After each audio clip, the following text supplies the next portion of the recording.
देखिए बेटा अभी न्यूमेरिकल्स बचे हुए हैं मीटर ब्रिज के और पोटेंशियोमीटर के। ठीक है, तो क्वेश्चन नंबर 31 से स्टार्ट करते हैं। क्वेश्चन नंबर 31 है, ये एक नेटवर्क दिया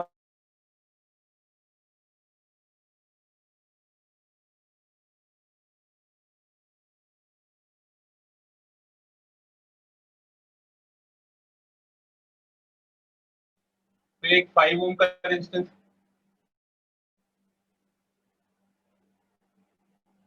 तो यहाँ पे एक 2 ओम का रेजिस्टेंस कनेक्टेड है।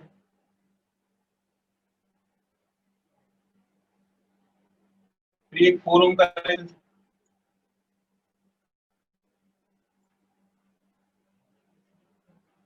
और ये जो पूरा नेटवर्क है ये 4 वोल्ट के सेल से कनेक्टेड है। ये 4 वोल्ट का सेल हो गया। कैलकुलेट द करंट ड्रॉन,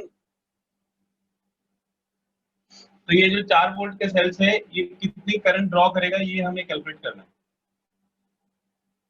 तो देखिए इस वाले टर्मिनल को हम ए कंसीडर कर लेते हैं और इस वाले टर्मिनल को बी कंसीडर कर लेते हैं, इस टर्मिनल को सी और इसको डी कंसीडर कर लेते हैं।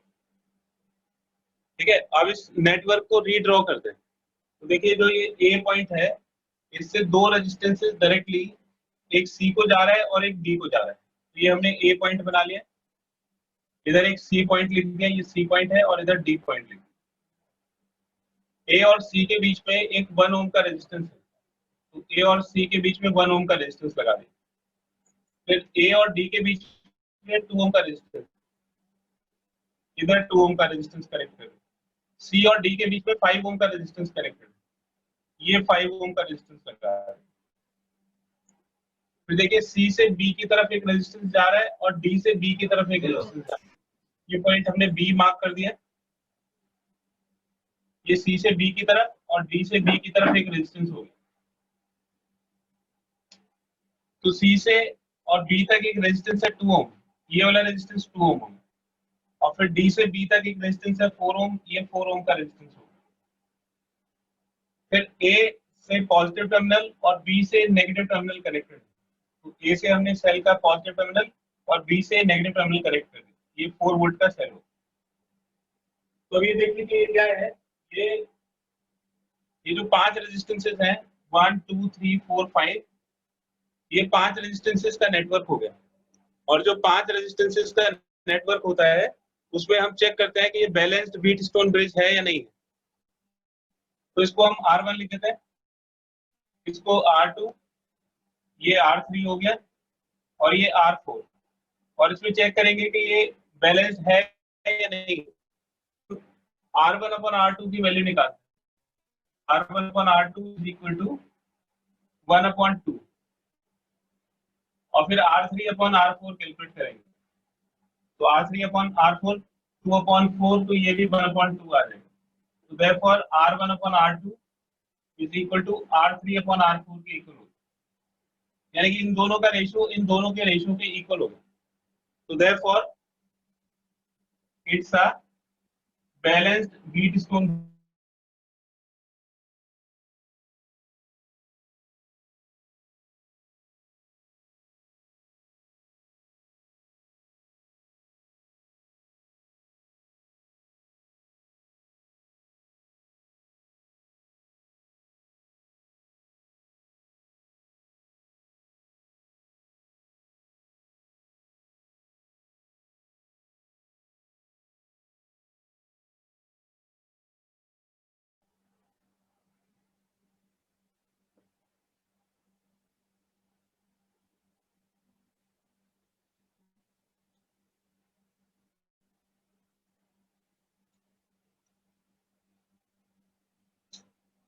नेक्स्ट क्वेश्चन मीटर ब्रिज का क्वेश्चन है,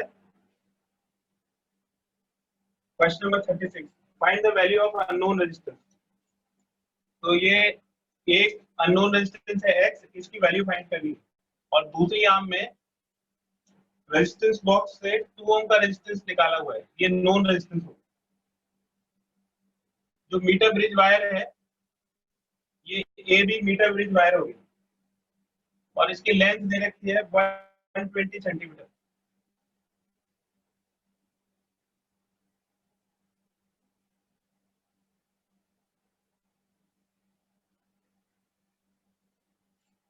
ये यहाँ से एक गैल्वेनोमीटर कनेक्टेड है और ये वाली जो लेंथ है ये 120 सेंटीमीटर दी हुई है। टोटल लेंथ को करेक्ट कर लीजिएगा बेटा, ये टोटल लेंथ जो है वो 200 सेंटीमीटर है। ये यहाँ तक 120 सेंटीमीटर है और टोटल 200 सेंटीमीटर, तो ये वाली जो लेंथ है ये 80 सेंटीमीटर हो जाएगी।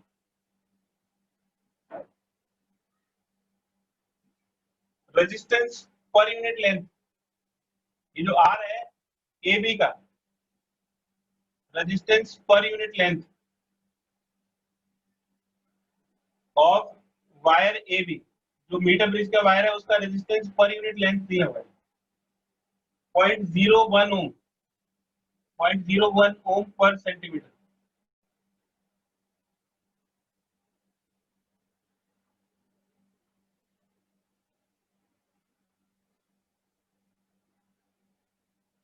नल डिफ्लेक्शन की कंडीशन दी हुई है, तो एक तो ये रेजिस्टेंस निकालना है और ये सेल से कितने करंट ड्रॉ करता है वो कैलकुलेट करना है।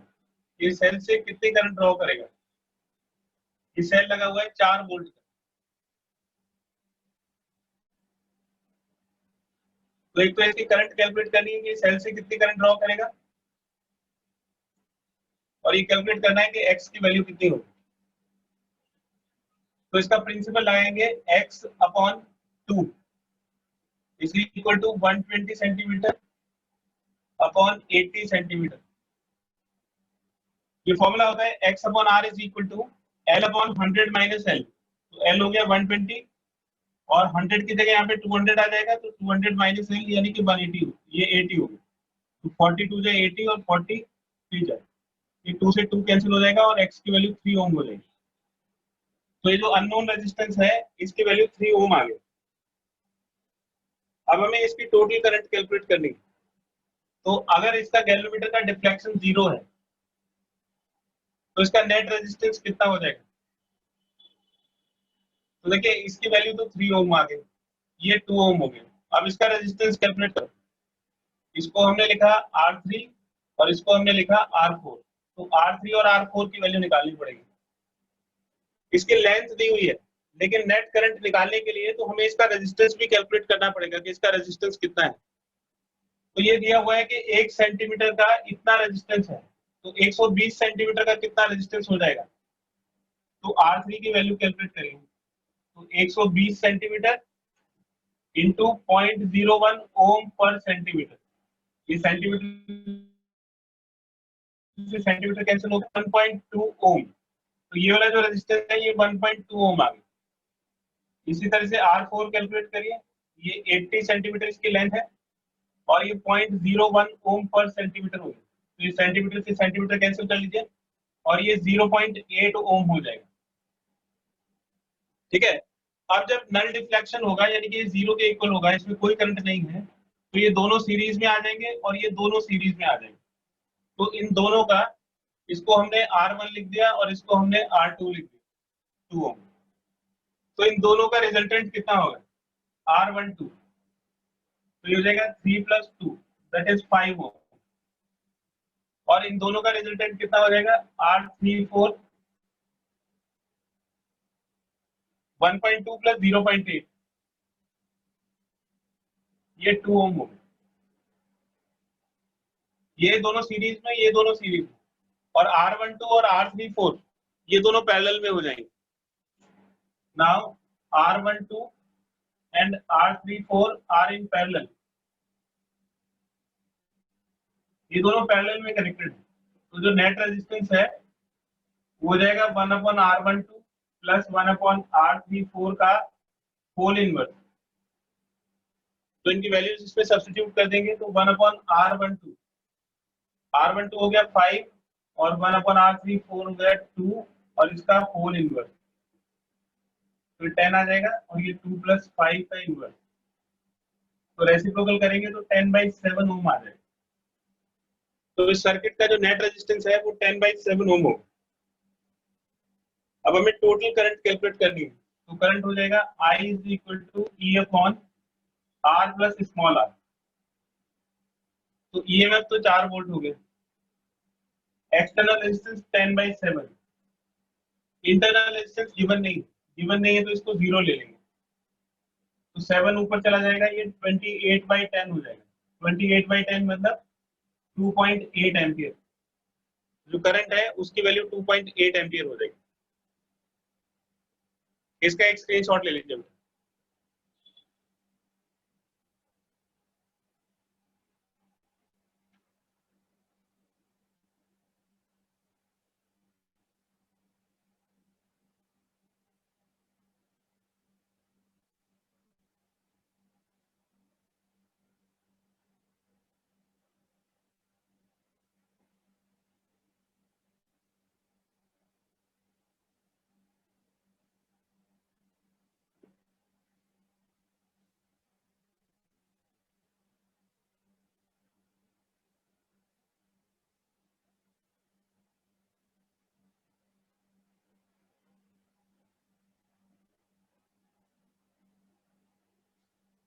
Question number 37. In a meter bridge, the balance point is found to be at 39.5 centimeter. तो जो बैलेंस पॉइंट है वो 39.5 सेंटीमीटर पे पाया गया। मीटर ब्रिज है। From the end A, when the resistor Y is 12.5 ohm. तो जो Y रेजिस्टर है, जो नॉन रेजिस्टेंस है वो 12.5 ओम है। डिटरमिन द रेजिस्टेंस X, तो X की वैल्यू बतानी है, यानी कि अननोन रेजिस्टेंस की वैल्यू बतानी है। तो देखिए ये X लेफ्ट आर्म में अननोन रेजिस्टेंस होता है, ये वाला रेजिस्टेंस X हो गया, और ये जो नॉन रेजिस्टेंस है ये Y हो गया। Y की वैल्यू दे रखी है 12.5 और ये गैलोमीटर, और ये जो मीटर ब्रिज का वायर है ए बी, इसकी बैलेंसिंग लेंथ 39.5 सेंटीमीटर दी हुई है। तो इधर की जो लेंथ है, अगर इसको हम L लेंगे तो ये 100 माइनस L हो जाएगा। तो इसका फॉर्मूला होगा x upon y is equal to L upon 100 minus L, यानी कि x की वैल्यू हो जाएगी L upon 100 minus L into y। तो L की वैल्यू 39.5 हो गई, 100 माइनस L, 100 माइनस 39.5 और y हो गया 12.5। तो 39.5 अपॉन 60.5 इंटू 12.5। ठीक है, तो x की वैल्यू इतने ओम आ जाएगी। इसको कैलकुलेट करते हैं, ये डेसिमल से डेसिमल कट जाएगा, 5 से इसको डिवाइड करिए तो ये 121 आ गए, और 5 से इसको डिवाइड करेंगे तो 2.5, फिर ये 11 से कट जाएगा,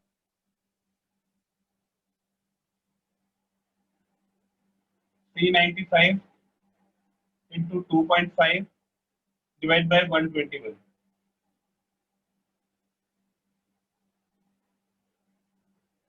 तो इसको सॉल्व कर लीजिएगा, इससे x की वैल्यू आ जाएगी ओम में।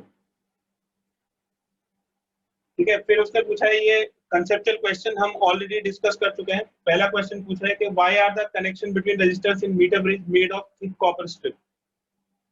तो जो कनेक्शंस है वो थिक कॉपर स्ट्रिप के क्यों किए जाते हैं?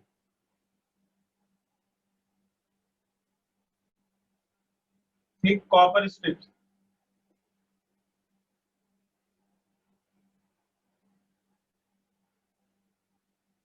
connections are made so that resistances of strips may be negligible.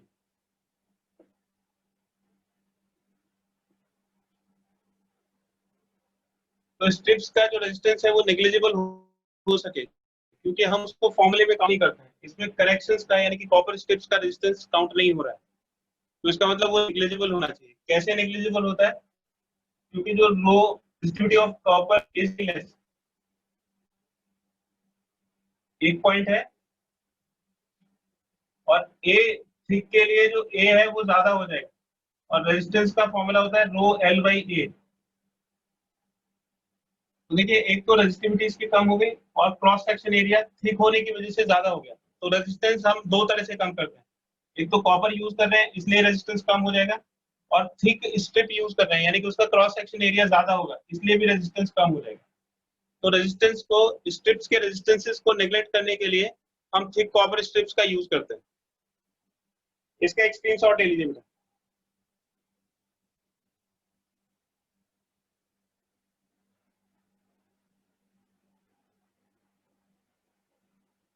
अब इसका जो दूसरा क्वेश्चन है ना वो बड़ा इंपॉर्टेंट है कि अगर बैटरी और गैल्वेनोमीटर की पोजीशन को चेंज करें तो क्या बैलेंस पॉइंट पे कोई फर्क पड़ेगा? तो इसको समझना, ये क्वेश्चन बड़ा इंपॉर्टेंट है और बहुत पूछा जाता है।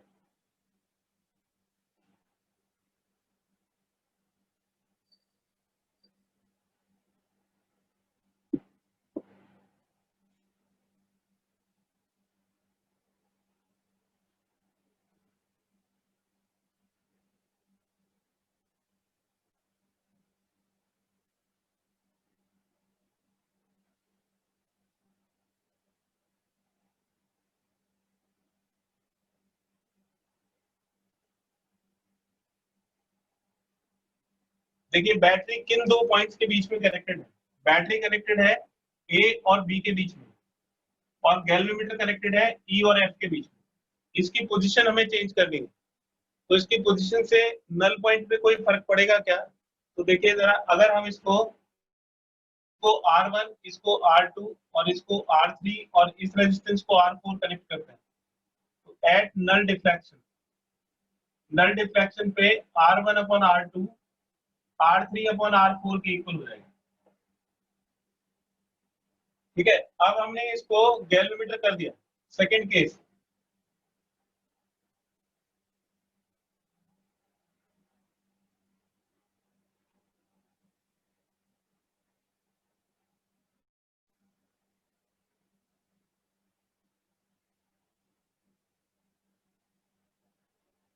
इन दोनों पॉइंट्स के बीच में जहां पे गैल्वेनोमीटर कनेक्टेड है उस पे हमने बैटरी को कनेक्ट कर दिया। ये दोनों पॉइंट्स के बीच में हमने बैटरी को कनेक्ट कर दिया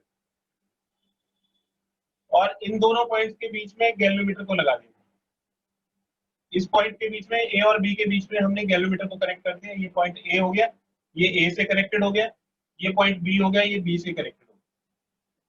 ठीक है, तो पहले गैल्वेनोमीटर के क्रॉस चल रहे थे तो R1 अपॉन R2 आ रहा था। अब गैल्वेनोमीटर का क्रॉस चलेंगे तो R1 अपॉन R3 आएगा। तो अगर इसमें व्हीट स्टोन ब्रिज प्रिंसिपल लगाएंगे तो ये R1 अपॉन R3 और ये हो जाएगा R2 अपॉन R4। तो देखिए कि गैल्वेनोमीटर की पोजीशन पे चेंज करने से रेशो में कोई फर्क पड़ा है क्या? अगर हम इसको लिखना चाहें तो R3 इस तरफ आ जाएगा, तो R1 upon R3 is equal to R2 upon R4।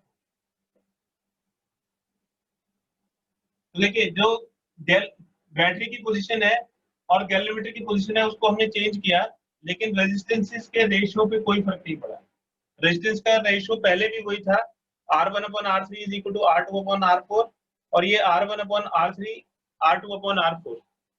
और जो बैलेंसिंग लेंथ है वो इसी रेशियो के ऊपर डिपेंड करती है, क्योंकि यही वाला जो रेशियो है वो L अपॉन 100 माइनस L के इक्वल होता है, और ये वाला ratio L upon 100 minus L के इक्वल होगा। तो क्योंकि रेशो पे कोई फर्क नहीं पड़ा है, जो रेशो पहले था वही रेशो बाद में भी है, इसलिए बैलेंसिंग लेंथ पे भी कोई फर्क नहीं पड़ेगा। तो both the situation are same,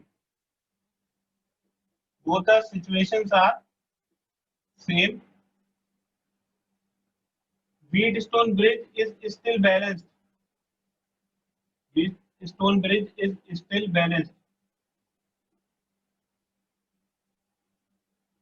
Therefore, position of null deflection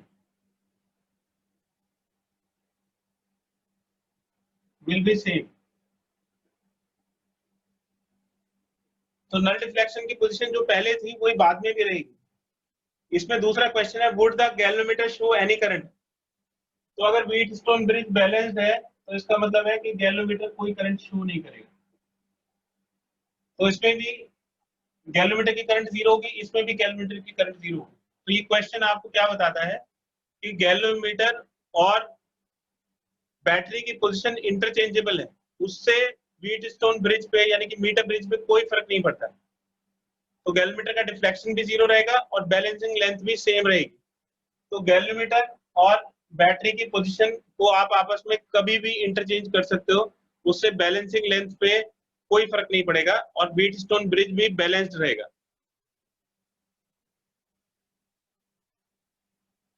इसके एक स्क्रीनशॉट ले लीजिए।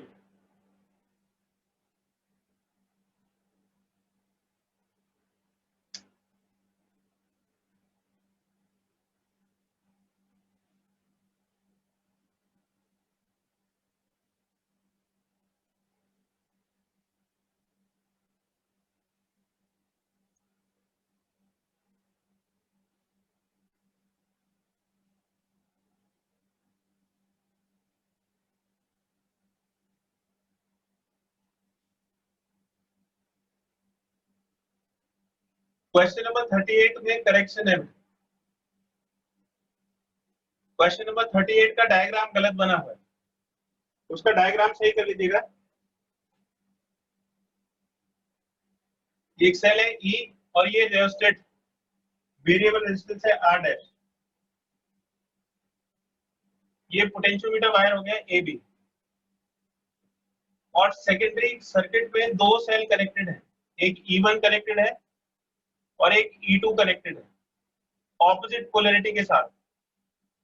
फिर इससे एक गैल्वेनोमीटर लगा हुआ है और इसकी जो बैलेंसिंग लेंथ है वो 250 सेंटीमीटर आती है। ठीक है, एक दूसरा कनेक्शन है, ये जो डॉटेड में है ये सेकंड कनेक्शन है। इसमें E1 और E2 सेम पोलैरिटी के साथ कनेक्टेड है। E1 और E2 ये ऑपोजिट पोलैरिटी के साथ कनेक्टेड है, ये पॉजिटिव ये नेगेटिव, ये नेगेटिव ये पॉजिटिव, और ये सेम पोलैरिटी के साथ कनेक्टेड है। और जब इसको गैल्वेनोमीटर से कनेक्ट करते हैं तो इसकी जो बैलेंसिंग लेंथ है वो ज्यादा आती है। इसकी बैलेंसिंग लेंथ है 400 सेंटीमीटर, ये 400 सेंटीमीटर आता है। तो हमें E1 अपॉन E2 की वैल्यू बतानी है कि E1 अपॉन E2 कितना होगा, और क्वेश्चन में दिया हुआ है कि E1 E2 से ज्यादा है। तो देखिए जो फर्स्ट केस है उसमें नेट ईएमएफ किसके बराबर होगा, क्योंकि ये दोनों एंटी सीरीज में कनेक्टेड है, ऑपोजिट पोलैरिटी के साथ कनेक्टेड है, तो इसका नेट ईएमएफ हो गया E1 माइनस E2। और पोटेंशियोमीटर के प्रिंसिपल से E1 minus E2 K into L1 के इक्वल होगा। ये फर्स्ट इक्वेशन बन गई, ये केस फर्स्ट हो गया। और सेकेंड केस में ये सेम पोलैरिटी के साथ कनेक्टेड है E1 और E2, तो इसमें जो नेट ईएमएफ है वो E1 प्लस E2 के इक्वल हो जाएगा और ये KL2 के बराबर हो जाएगा। L1 की वैल्यू 250 सेंटीमीटर है और L2 की वैल्यू 400 सेंटीमीटर है। अब इन दोनों इक्वेशंस को सॉल्व करके हमें E1 अपॉन E2 की वैल्यू कैलकुलेट करनी है। तो इन दोनों को डिवाइड कर दीजिए, फर्स्ट को सेकंड से डिवाइड कर दीजिए, तो ये हो जाएगा E1 minus E2 divided by E1 plus E2। तो ये KL1 डिवाइडेड बाय KL2 के इक्वल होगा। ये K से K कट गया, L1 की वैल्यू डाल दीजिए 250 और L2 की वैल्यू डाल दीजिए 400, 55 जा और 58 जा, तो ये 5/8 के इक्वल होगा। अब इसको क्रॉस मल्टीप्लाई करिए, तो 8E1 minus 8E2 is equal to 5E1 plus 5E2। तो ये 8E1 माइनस 5E1 3E1 हो गया, और ये 8 प्लस 5 13E2। तो E1 अपॉन E2 की वैल्यू होगी 13/3। इसका एक स्क्रीनशॉट ले लीजिए।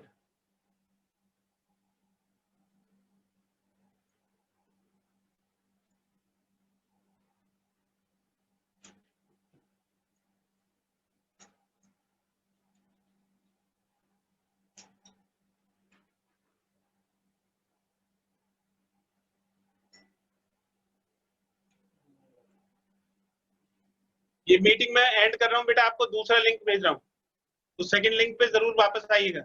बड़े इंपॉर्टेंट 2 क्वेश्चन बचे हैं अभी।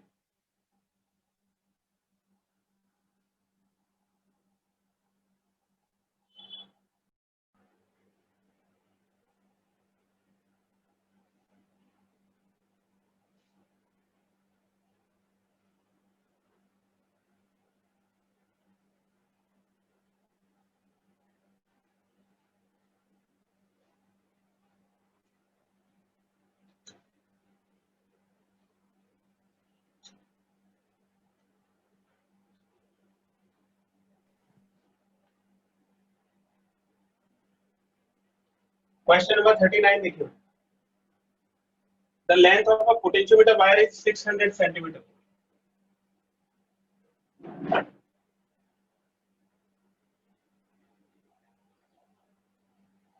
ये जो पोटेंशियोमीटर वायर है AB, इसकी लेंथ दी हुई है, length of AB is equal to 600 centimetre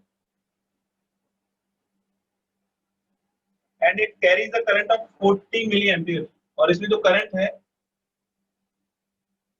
ये करंट है I, इसकी वैल्यू दे रखी है 40 milliampere. Current is 40 milliampere. तो मिली का मतलब हो गया 10⁻³ तो 40 इंटू 10⁻³ एम्पियर। तो इस वायर में ये करंट है। करंट का क्या रोल है?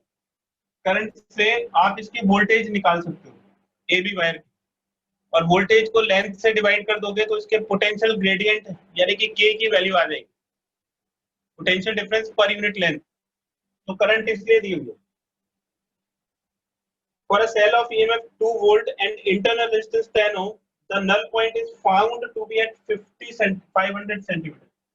तो यहाँ से अगर हम एक 2 वोल्ट का सेल लगाते हैं, ये 2 वोल्ट का सेल है और 10 ओम इसका इंटरनल रेजिस्टेंस, तो अगर इसको गैल्वेनोमीटर से कनेक्ट करते हैं तो इसका जो नल डिफ्लेक्शन है यानी कि बैलेंसिंग लेंथ है वो 500 सेंटीमीटर पे आती है। ये पहली सिचुएशन दी हुई है। If the voltmeter is connected across the cell, अगर सेल के अक्रॉस एक वोल्टमीटर लगा दिया जाए, ये सेल के अक्रॉस एक वोल्टमीटर लगा दिया गया,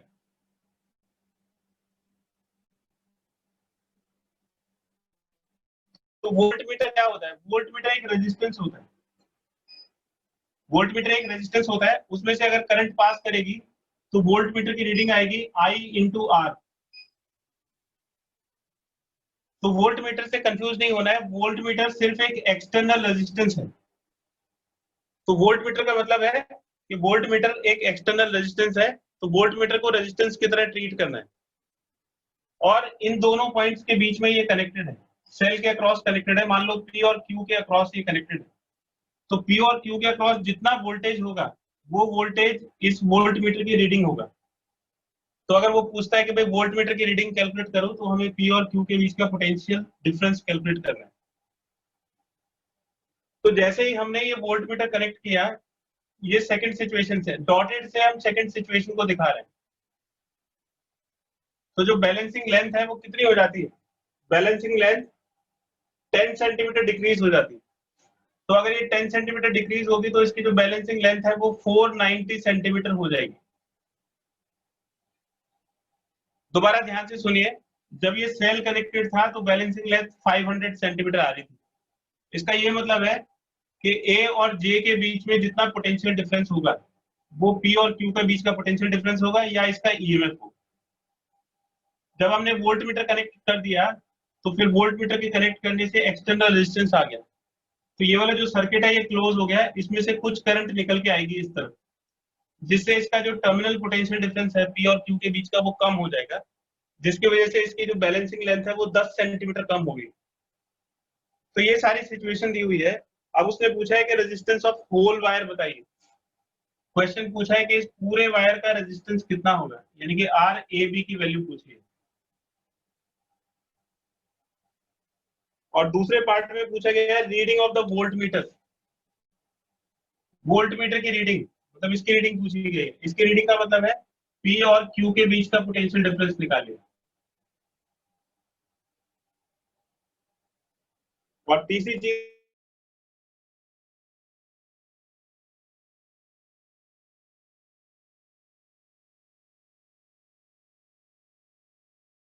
सिचुएशन,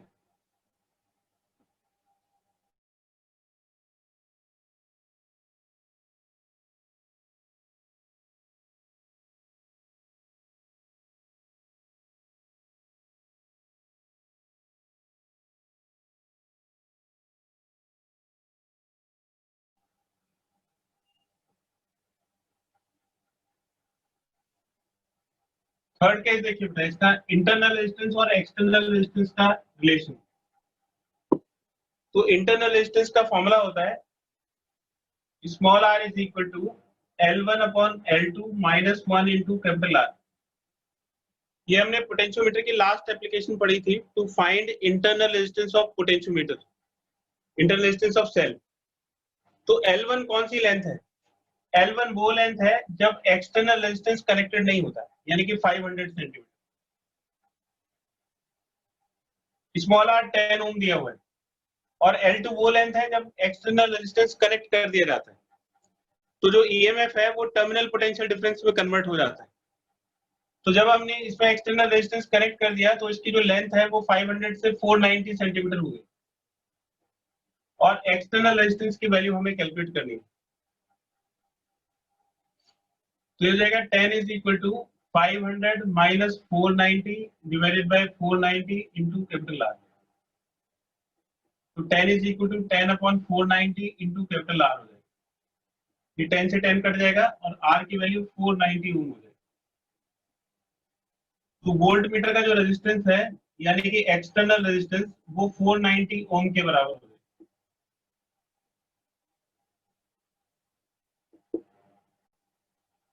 इसके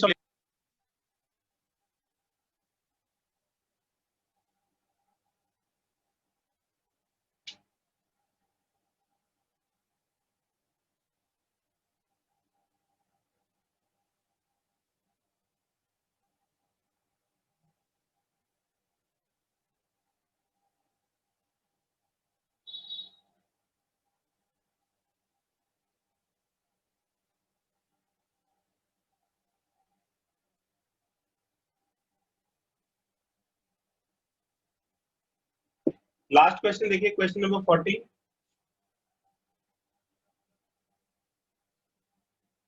इसमें एक सेल दिया हुआ है 4 वोल्ट का, ये 4 वोल्ट का सेल है और 30 ओम रेओस्टेट का रेजिस्टेंस। ये पोटेंशियोमीटर वायर हो गया AB। AB की लेंथ दी हुई है, length of AB is equal to 2 metre, और इसका रेजिस्टेंस भी दिया हुआ है 20 ओम का रेजिस्टेंस है। Resistance of AB is equal to 20 ohm. इसके सेकेंडरी सर्किट में एक 2.4 ओम का रेजिस्टेंस है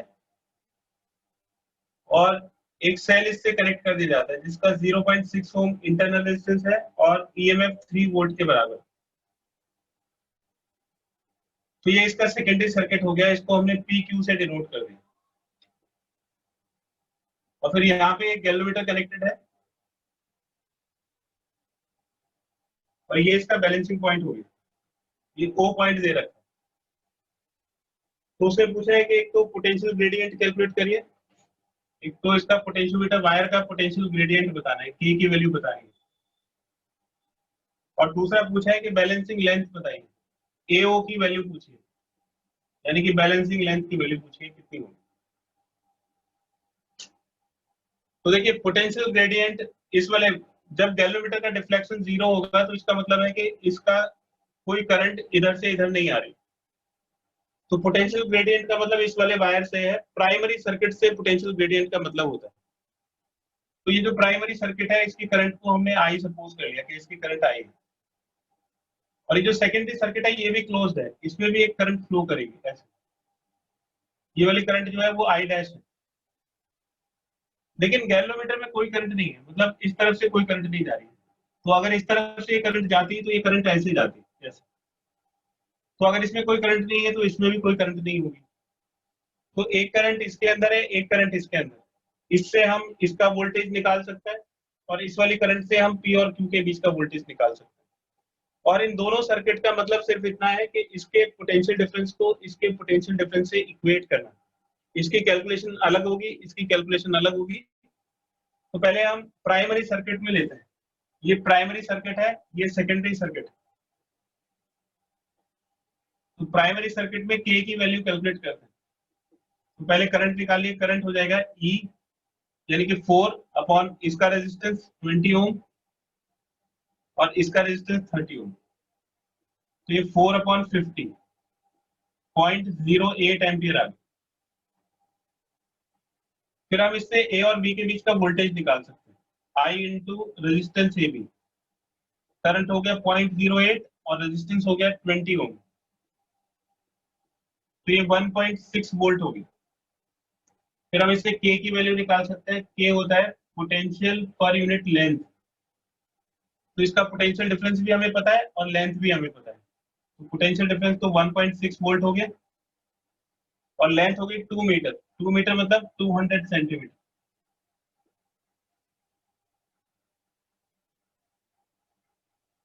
तो देखिए इसको लिख सकते हैं 1.6/2 इंटू 10⁻⁻² वोल्ट पर सेंटीमीटर, यानी कि 0.8 इंटू 10⁻⁻² वोल्ट पर सेंटीमीटर, 0.008 वोल्ट पर सेंटीमीटर। तो ये के की वैल्यू आ गई 0.008 वोल्ट पर सेंटीमीटर। अब हमें बैलेंसिंग लेंथ निकालनी। बैलेंसिंग लेंथ के लिए P और Q के बीच का पोटेंशियल डिफरेंस कैलकुलेट करेंगे और उसको A और Q O के पोटेंशियल डिफरेंस से इक्वेट कर देंगे। तो अब सेकेंडरी सर्किट में चलते हैं। इन सेकेंडरी सर्किट, तो सेकेंडरी सर्किट में हम ये जो करंट है I डैश, इसकी वैल्यू निकालते हैं। I डैश हो जाएगा E 3/R + R, तो 2.4 + 0.6, तो ये 3/3 यानी कि 1 एम्पियर की करंट होगी। तो सेकेंडरी सर्किट में 1 एम्पियर की करंट होगी। अब हमें P और Q के बीच का पोटेंशियल डिफरेंस निकालना है। तो P और Q के बीच का पोटेंशियल डिफरेंस हम इस वाले रूट से भी निकाल सकते हैं और इस वाले रूट से भी, ये ज्यादा सिंपल पड़ेगा। तो हो जाएगा I dash into R, R हो गया 2.4, तो 1 इंटू 2.4, तो ये 2.4 वोल्ट आ गया। अब हमें A और O का बीच का पोटेंशियल डिफरेंस निकालना है। तो A और O के बीच का पोटेंशियल डिफरेंस हो जाएगा K इंटू L। K की वैल्यू 0.008 है और L हमें कैलकुलेट करना है। तो नल डिफ्लेक्शन पे इस तरफ का पोटेंशियल डिफरेंस इस तरफ के पोटेंशियल डिफरेंस के इक्वल होता है। तो एट नल डिफ्लेक्शन PQ के पोटेंशियल डिफरेंस को AO के पोटेंशियल डिफरेंस से इक्वेट कर देंगे। तो PQ का पोटेंशियल डिफरेंस हो गया 2.4 वोल्ट और ये हो गया 0.008 वोल्ट पर सेंटीमीटर इंटू लेंथ, जो हमें कैलकुलेट करनी है। तो देखिए वोल्ट से वोल्ट कट गया और लेंथ हो गया 2.4 डिवाइड बाय 0.008 सेंटीमीटर। तो इसको हम 2400 डिवाइडेड बाय 0.008 लिख सकते हैं। तो डेसिमल की जो प्लेसेस है उनको हमने सेम कर दिया। ये कैलकुलेशन मैं इधर कर रहा हूँ बेटा। L is equal to 2.4 divide by 0.008 centimetre. तो अगर मैं डेसिमल के बाद जीरो एक्सटेंड कर दूं तो उससे कोई फर्क नहीं पड़ेगा, इधर जीरो लगाने से कोई फर्क नहीं पड़ेगा। बेनिफिट ये होगा कि डेसिमल की प्लेसेस इक्वल हो जाएंगे। फिर ये डेसिमल से ये डेसिमल कट गया, तो 2400 डिवाइड बाई 8 300 सेंटीमीटर आ जाएगा। तो जो बैलेंसिंग लेंथ है वो 300 सेंटीमीटर आ रही है, लेकिन ए बी जो वायर है वो तो 2 मीटर है। 2 मीटर का मतलब 200 centimetre. So because length of AB is equal to 200 centimeter, therefore null point cannot be found. तो इसमें null point मिलेगा ही नहीं, क्योंकि null point कितने पे मिलेगा 300 सेंटीमीटर पे, और जो पोटेंशियोमीटर वायर है उसकी लेंथ सिर्फ 200 सेंटीमीटर है, तो इसलिए इसमें null point नहीं मिलेगा। अभी पोटेंशियोमीटर की कुछ और चीजें बची हैं, उनको हम नेक्स्ट क्लास में डिस्कस करेंगे। जितने क्वेश्चंस आप कराए हैं उन्हीं क्वेश्चंस को आप एक बार खुद से रिवाइज कर लीजिएगा। आज की क्लास बड़ी इंपॉर्टेंट थी, इसमें से आपको 5 नंबर का क्वेश्चन मिलेगा।